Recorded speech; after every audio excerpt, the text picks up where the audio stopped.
place. Busting makes me feel good.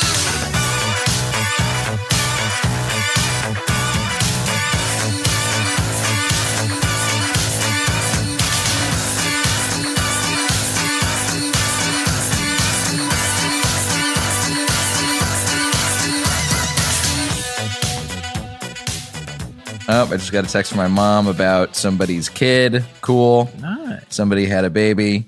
William Tyler Glenn arrived weighing in at 7 pounds, 12 ounces, and 19 inches. Very average baby. Not that newsworthy. Not that newsworthy. Thanks, Mom. She's just trying to make me feel bad for not having even any kind of baby, average or true. otherwise. That is true. That's what moms do. Very subtly, just being like, Jay, you could have a baby that's way better than this if you put your mind to it. Gosh darn it. All right. Hey everybody, welcome to Blockbusting, the podcast where we love to hate the movies. I'm your host, Jay Light. Joining me today in the beautiful Elon Alumni Center, The second home, Danny Sellers. Danny Sellers. Hi, Danny. What's up, man? It's good to see you. It's been a minute. Yeah. When was the last time? Was that at that open mic at the Offbeat? I'm pretty sure that was the last time I saw you. Yeah. Oh my god! And then you posted about how open mics in LA suck, and then I went off on a little tirade. Yeah, that was great. I think the streets needed that, though. I think they did too. I'm happy you ran with it because I don't think I deserved to talk shit about it yet because I've only been here like 4 months. But coming from you, I think it was well received. I think I appreciate that, and I think that like the fact that you and other comics who have recently moved here, saw that and had been feeling that, allowed me to be like, okay, come on, guys, we gotta. If this is what our scene looks like to people who just got here to like try and really pursue it and make a thing out of it, we gotta fucking do better. Right. It's been a long time coming. But now you're here to talk about a movie that you hate. Oh yeah. We finally come. This is officially like Elon Alumni coming full circle. Like we've talked about comedy stuff. Yeah. Now you're on my podcast. Oh my God. It's a great network. It's a great network. Very exclusive network. Yeah. This is not supposed to be a commercial for Elon University. I swear to you. Apply now. Apply now. Elon.edu/admissions. I did used to work in admissions. Really? I was a tour guide. Oh yeah. Yeah. You walk backwards for like miles and miles. Oh, dude, I was so good at walking backwards. I loved it. I the first time I ever gave a tour, I was like, oh yeah, this is it. But then they got mad at people for doing joke tours. Oh, really? Yeah, well, because you come up with lines that you say that are going to get a laugh in different places, right? And they, I think it was my senior year, they sent out an email that was like, nobody should be doing tours where they're like, this is the fun tour. Don't do that. Why not? I don't know. This is the boring tour. This is where all the racist frats are, and here's where all the black people sit during lunch. No, we're not supposed to say that because that would be the real tour. The real tour. We have to give the fake, polished tour. So you have a movie that you wanted to talk about that I saw earlier this year. Yeah. I can't say I loved it. I appreciated it, but I want to hear what you have to say about it most of all, which is the ninth film in the Fast and Furious franchise. Actually, I guess the 10th if you count Hobbs and Shaw, but this one's F9 in the main timeline. F9. Wild movie. I watched it maybe 3-4 weeks after it came out. Long story short, whatever we say here, it feels like the worst part of the Marvel movies without the superheroes. Yeah. Like the action in the Marvel movies, like, oh, this is action. Oh, there's superheroes. They're killing each other. But then, like, there's just regular, just 50-year-olds fighting. Yeah. And it's like not realistic. At least, like, in the Marvel movies, like, okay, even if someone doesn't have necessary superpowers, they're kind of expected to have some level of superhuman kind of. It's a comic book, so it's fine. Yeah. But Vin Diesel jumping between tanks and, like, Ludacris going to space, we can get into it later. Well, especially, because there's a whole lot of, at this point in the franchise, the movies have really become, I would say, kind of comic booky, but in the ways that are the ways that I don't like about the Marvel movies. Right. but I kind of buy it in the Fast and Furious franchise because it is so over the top and ridiculous, but it's all these relatively normal people. Right. Yeah. Then the whole progression of what is it, Dom Toretto? Yeah. The fact that Dom Toretto, man, he like all of a sudden is like this highly skilled hand-to-hand combat dude. It's like, bro, it should not be that guy. How?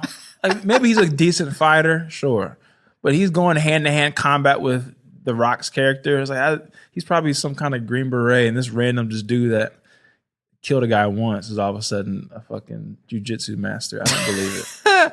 I think that I hadn't. Have you been a big fan of the Fast Furious franchise? Yeah, you watched it over the years? I used to love it. Yeah, I used to love it. Think about, we forget, the Fast and Furious used to be about cars. Yes. So it used to be like, like previewing the nice, cool, like they'd always have some old school cars. Oh, that's really dope. And then like the nice new shit is like, oh, that's fire. Like, or you just like the Supra from back in the day or whatever. Oh, this is like a dope new car that's coming out, or like a cool like resto mod of a car. So I used to love the Fast and Furious movies. But it's not even about cars anymore. No, it's about space and fucking. It's about Tyrese complaining. Right. Dude. Every movie is him just complaining like, well, all right, Tyrese, like that.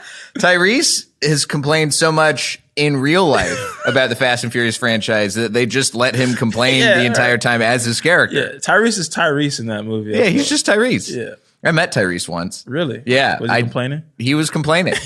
He was complaining, but he was also talking. He was in a very like heady creative space. It was for like the Sprite, Coca-Cola, Refreshing Films stuff. Oh yeah. And he was like, we were in Las Vegas, and he met us in a hotel room that the Coca-Cola company had paid for him to come and hang out with us. And he was saying stuff like, the world is just a canvas on which you can think new thoughts. And I was just like eating it up because I was like, oh, cool. It's a movie star saying these things about art. But he also clearly did not want to be hanging out with us. He was doing it because he had to. The premise was just for him to kick it with y'all? Like, there's no other. Yeah, that was it. That's so strange. He was, because he got big back in the day when he was in a Coke commercial. Really? So I think they pulled that string. They were like, come on, come hang out, Tyrese. Come teach these kids. And I was the youngest one there. Everybody else was like grad students at film schools. And they were all like, this guy's just full of shit. Right. He's just saying stuff that like he thinks is going to trick the young kids like me. Yeah. But we're all like 30-something people at UCLA grad school. We don't care what this guy has to say. Student loan debt and shit like that. We got to pay rent tomorrow. If he had been complaining more, he probably would have gotten them on board. Right. He should have told us about how shitty the industry was. Right. Well, okay, Tyrese, thank you so much. Yeah, I would have appreciated that. And I love Baby Boy too. Thank you. But Tyrese is complaining in this movie. Ludacris and him go to space. Yes. The whole plot of this movie is that all of a sudden Dom Toretto has had a brother. Yeah, right. Yeah. Who we never heard of, never seen, played by John Cena. Charlize Theron still shows up after her like supervillain role in Fast 8. What was that one? Fate of the Furious. Something. I've lost track. Honestly, after the Tokyo Drift, I lost track of every single movie. They're all the same movie from 4 to 8. It's the same movie, I feel like. And I just watched the recap. So you've lost track of these movies. Why did you decide, all right, Fast 9, I'm jumping back in? I've watched all of them, so I have watched all of them. I think what I was hopeful that it was going to be better.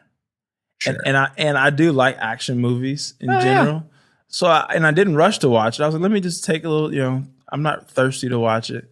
So I just wanted to see cars. I wanted to see action. Mm-hmm. And I was hoping that there was going to be some level of like real plot and like them pulling on our heartstrings for it to be. Oh, that's high hopes for the Fast and Furious franchise at all. Yeah, exactly. I feel like no, it was extremely. Not every movie can be made after Paul Walker dies and they have a very sad song over the credits. Right? Yeah, that was. Yeah, I also thought maybe that him leaving, they would be a little bit more dramatic and not just shallow, let's explode a bunch of cars and shit like that. But obviously it wasn't. So yeah, it was all of those things combined. We're like, let me just watch this shit. But And did you see it? You saw it not in theaters. You got it on VOD. You saw it at the house. And do you feel like there's still enough action in there for it to have stoked that action like thing that you want to see out of action movies? Yeah, at times there's always going to be some kind of chase. I think this one had the big magnet chase where there was moving cars back and forth. Yeah, but like this one had the vine too. That was pretty good where they're driving through the jungle. But also, why are they in the jungle in the first place? Right, just randomly just in the jungle with that.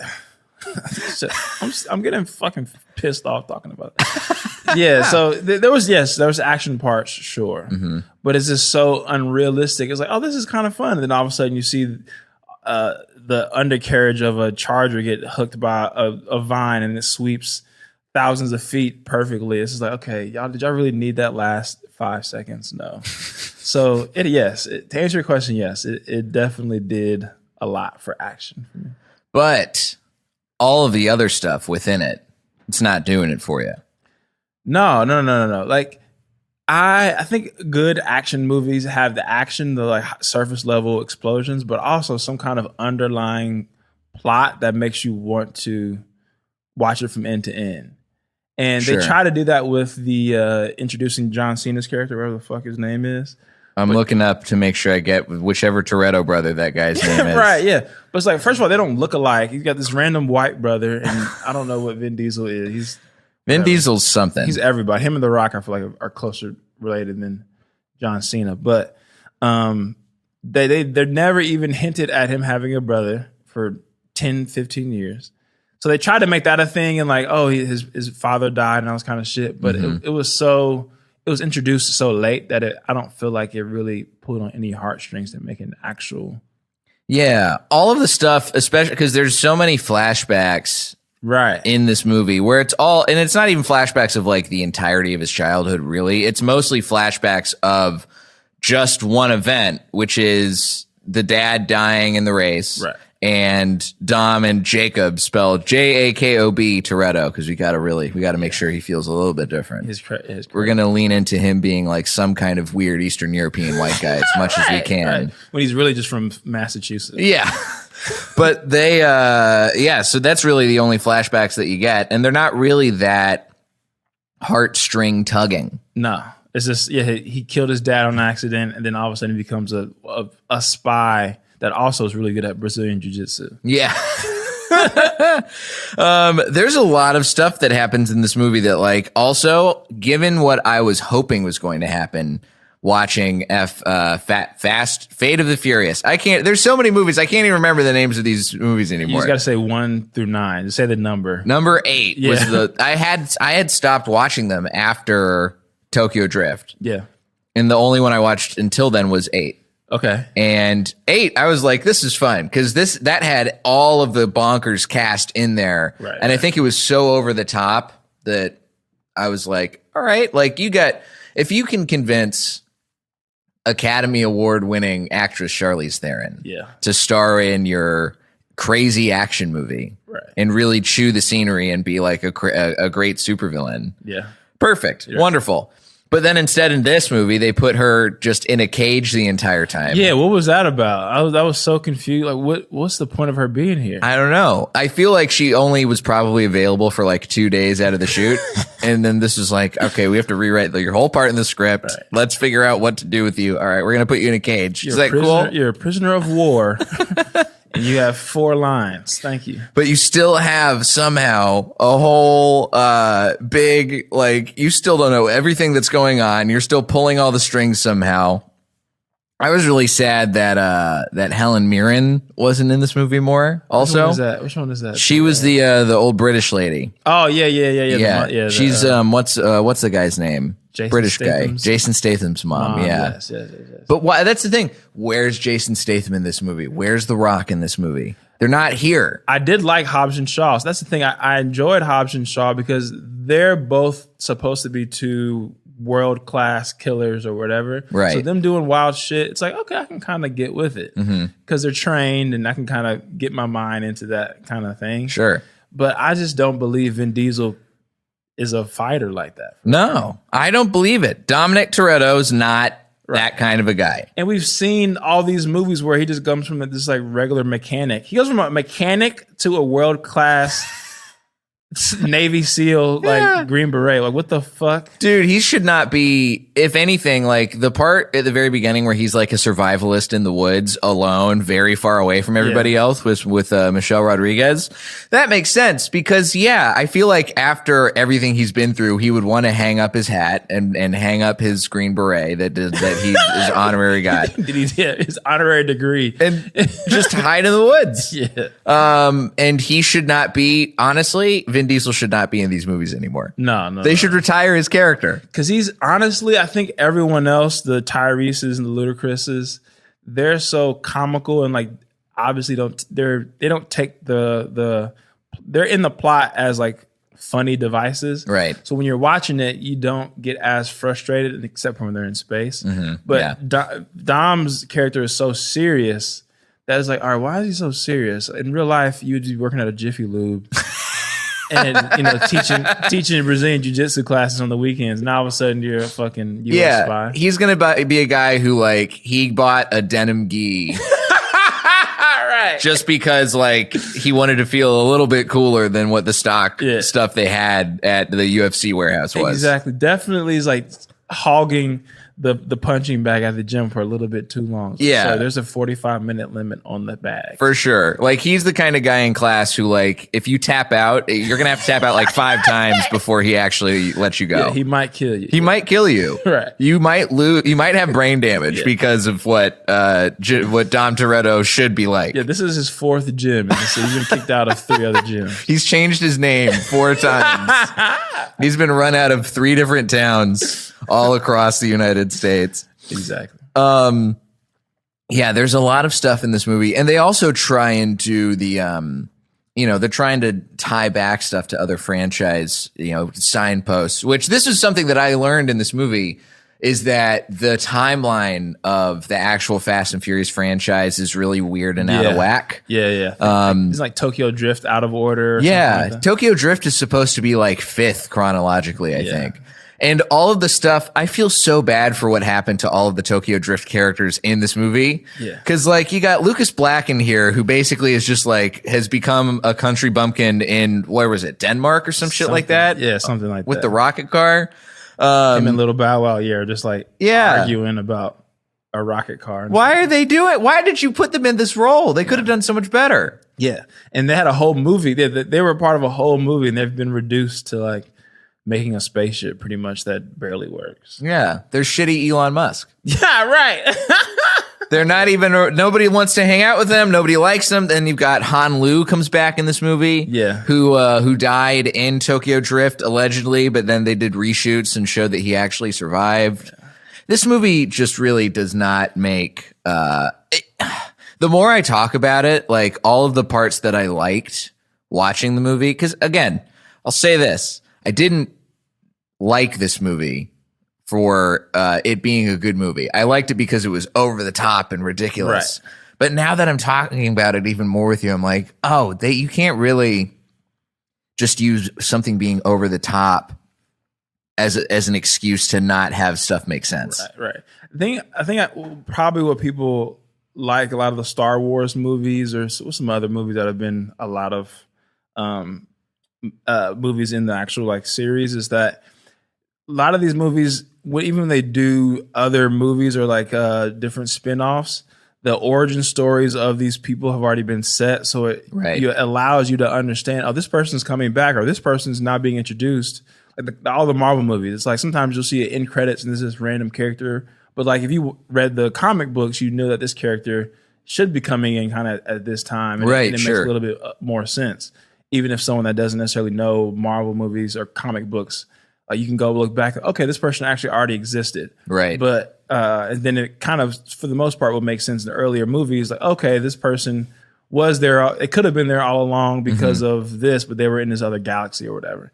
But Fast and Furious, it's like you said, the reshoots of Han was dead. Right. But then 4 years later, they realized, let's bring this fucking character back and let's just say, I don't know, it was a fucking smoke and mirrors, and he actually didn't die. Kurt Russell was there. He was here to save you all along. He popped out of a dumpster like Oscar the Grouch, just like, I'm going to save you. Listen, we got a higher purpose for you, and you'll find out about it 10 years later. Exactly. It's just like, that's so cheap. Or just introducing this random long lost brother, John Cena. It's like, no one ever mentioned this, you know, at least in like sitcoms back in the day when they reintroduced or another character left, they were like, yeah, she's upstairs like sleeping or something.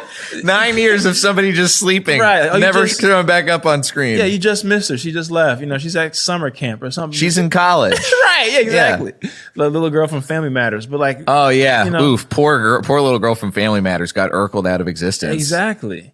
So, you know, you can't just bring John Cena in out of nowhere just because you want another big character. But I think I would assume, and I'm not a movie exec, but I think it's more suited for international audiences. They just want to see explosions and like Americana. So they don't really give a fuck. But I don't really, it was kind of annoying to me. Well, I think that's part of the reason why. So like F8, I'm not even going to try to call it the right name. The 8th movie in the Fast and the Furious franchise starts out in Cuba, which has a huge classic car culture because they were embargoed by the US. And so they only have old cars. But seeing that tickles all the Americana fancies of international audiences because you get to see all these, you know, classic cars, and these people have really taken the time to, you know, maintain them and keep them as, you know, pristine and as good working condition as possible. So yeah, of course you get to see, you would love seeing all that cool stuff. Yeah. But in this movie, it does sort of the opposite, where it's like there's a lot of like military vehicles that are showing up. You got your Jeeps, your tanks. It's not really about the actual car. It's really not about the cars anymore. No. Even a rocket car is still not a car. It's a spaceship. Do you remember when the Transformer movie came out and they showed the Bumblebee, the Camaro? Yeah. And how like cool that was. Oh, everybody wanted a fucking Camaro. Oh, yeah. After that movie. I feel like we used to get that similar kind of feel with Fast and Furious cars with like the Supra. Like, oh, a 90s Supra is like super dope and that's cool. Or like a Nissan Skyline or whatever it is. But now, like, I can't go get a fucking army tank, dog. Like, no, dude, I can't get. I mean, I don't want to get a tank. I can't get any of that stuff. Not in L.A. I don't even want to try to. Yeah. I think that if they, I mean, I watched Tokyo Drift earlier this year, and like even the cars in Tokyo Drift, not my kind of car that I would want to own. But when I watched that movie, I was like, oh yeah, these cars are fucking cool, man. Right. They get it. And I don't feel that watching F9. We used to get, back when I was a kid, me and my brother would have these little RC cars from Radio Shack, and they would have these little skins you could put over like the base of the car. They're called X mods. You kind of get like the Fast and Furious cars on the X mods or whatever. Were these the big full size RCs or the zip zaps, the tiny ones? They were like maybe the size of an iPhone. They were like about this size, a little bit bigger than this. They were like medium. Okay. And you get like a racetrack the size of this room, like put in the garage or whatever. But you could get the Fast and Furious kind of cars. So from a merchandise standpoint, you know, you could watch the movie. Then as a kid, you could actually, I like cars. Let me get the Supra or whatever. Right. But like I said, there's some of these cars are so out of just the fucking world. I can't go get like a supercar. Right. And drive it, or an RC of that random supercar. Right. I feel like I can't even get like Dom Toretto's Challenger the way that I could anymore. Right, exactly. It's like all of that stuff, in going so far over the top, you've left everything else that people that at least the lay people like us liked about the franchise sort of in the dust. Right. And, you know, just having those tiny beats of action in there to just enough to keep us coming back to the fucking water bottle. Just slake our thirst. It's like, it's kind of a cheap way to keep audiences coming back to you in America. But if you're also like, if you have the eye on the international audience, I guess you can kind of say fuck American audiences a little bit. I think that's what they're doing. I mean, I think a lot of these big, huge, even the Marvel movies to a degree are just kind of like, bro, we're really here for the international audience because they like it so much. That's fair. I guess that's fair. I mean, I don't like it though. I do wish that like, I mean, I think that the new style of action movies that are coming out now with your, the sort of like the now John Wick extended universe, and that's it's very like hand-to-hand combat and gun fu and all that kind of stuff that was sort of popular in the early 2000s and then kind of fell away.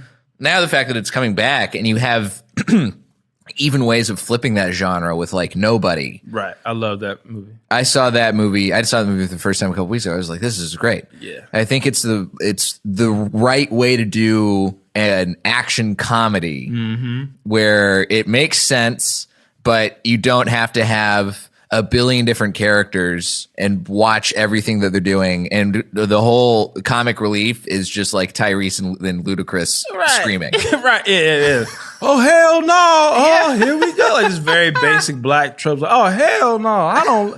What the hell's going on? It's like, okay, enough. Like, we get it. Like, oh, black people don't go to space. Oh, this is crazy. Like, really? Is that the depth of, but as, to international audience, that's all they fucking see. Americans is like, these different little tropes. It's easy for an international audience to go like, wow, black Americans must hate space. Right, exactly. Huh. We just can't go up there. We don't hate it. I feel like, as somebody who loves action movies, do you feel like we're sort of getting into a time when maybe the Fast and the Furious franchise is not going to be the thing that takes hold? Like, do you feel like it's going to sort of just kind of exist and like go on forever while people who are actually action fans go to the more like the Nobodies, the John Wicks of the world? I think so, because those movies are, I think back in the day, some of those movies were just very just like unrealistic and Americana. And I'm Bruce Willis and I'm just in, but whereas the John Wicks of the world or the Nobodies, they're shot well. A lot of the actors are really like hand to hand. They're doing like actual moves. The guns are like cool. I remember, excuse me, some of these old movies, they'd have one gun, they wouldn't reload, and they're shooting like 60 times off the one gun. That's like the basic. Like, what the fuck? Whereas now you see the movies that reload and all this 17 shots and they're changing guns and like hand to hand stuff. So it's a little bit more. They're getting shot. Like, oh, I'm kind of fucked up kind of thing. Yeah. It's not just like I'm one guy with 6 revolver bullets and I'm going to take out 8 men. It's like that doesn't really happen as much anymore. Dude, I appreciate a movie where like you see the hero shower because he's like, I'm really fucked up. I got all this blood I got to deal with. Oh shit, man. I like that. I don't like a movie where everybody's sort of like magically okay still. Exactly. And even the part in this movie, I was talking to my producer Ben about this. The part where they're in, I think they talk about it before they go into space, but where Tyrese and Ludacris, and I think it's Tyrese who starts this off, where he's like, I think we might be invincible. I think we might be unable to die. Right. Because there was multiple times where he almost got fucked up and he didn't. And he was just like, yeah. I think that like that sort of winking at the audience, I get why you're doing it, but it just feels like it's the easiest choice to make. Right. And I feel like a franchise that has the potential to like go in cool directions, like Hobbs and Shaw, right?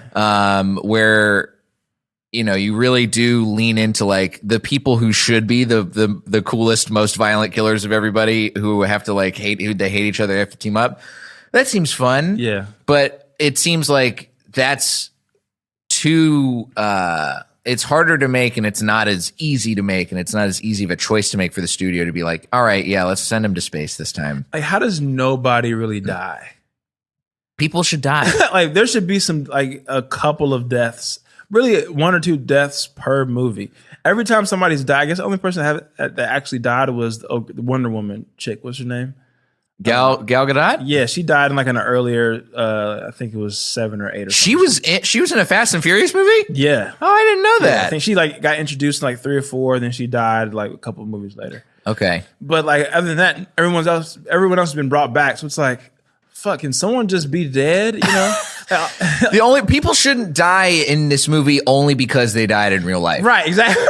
That's the only reason they would have. And they, even in this movie, they brought back this teaser of Paul Walker driving up the driveway. So he didn't even really fucking die. It's like, man, he's dead. He's dead. Let the man die. Like, no, he's babysitting the kids. Right. That's what he's doing. He's at the store, I'm at Whole Foods the whole time, or they're just, whatever. Dude, the checkout line was crazy. I'm so sorry. I finally got all this organic chicken, though. I would have helped up in that Irwan for the past 6 hours. Man, they had a problem making my green juice. But I wasn't going to fucking leave until they made it. I need that so I can stay alive forever. Exactly. In these movies. Right.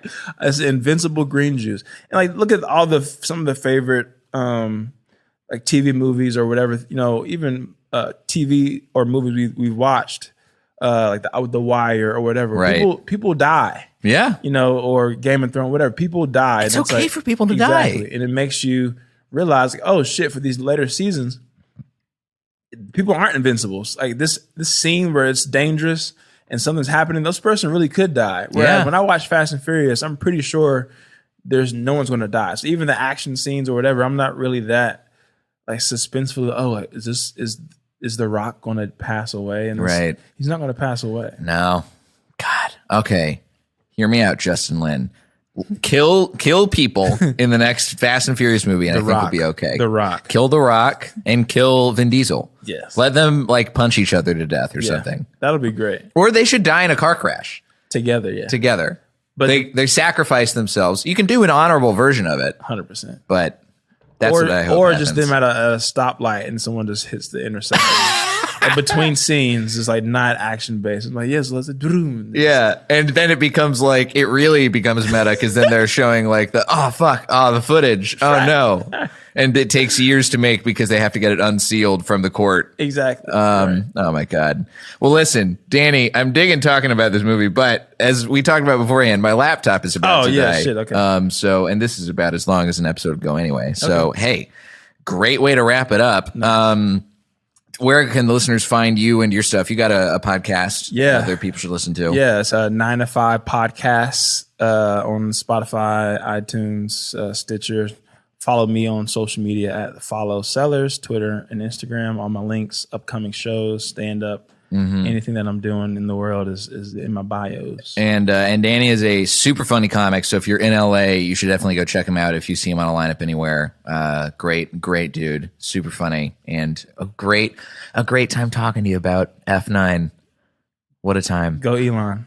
Go Elon. Elon, fight never dies. Yeah. What's that? Whatever. Fighting Christians. Yeah, fighting Christians, I think. If you like me, you can follow me at Diet J on Twitter and Instagram, jlikecomedy.com for show dates. And if you like the podcast, consider supporting on Patreon. You get access to bonus episodes and my film library and all that stuff. All right. This has been Blockbusting. Go see something good for a change.